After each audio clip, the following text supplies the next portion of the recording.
How to fix Valorant VAN9003 error. Hello guys, this is Atticus and welcome back to another tutorial video.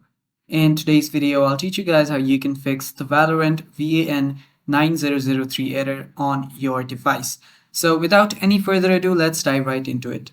So the first thing you'll need to do is open up your control panel. So open up your control panel. And after you open up your control panel, what you'll need to do is you'll need to head over to your device manager. Tap on device manager. Now, before I teach you guys the next step, if you guys are new to our channel, head down below and hit the subscribe button so you don't miss out on our future videos. Also, press the bell icon so you get notified when we release our new videos. So let's continue. So after you hear, what you'll need to do is you'll need to search for the adapter, that is your displays adapter.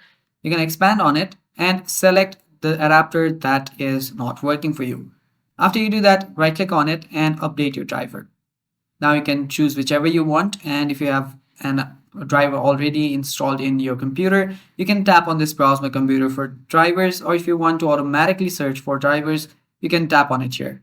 After you do that, update your driver and then your problem should get fixed.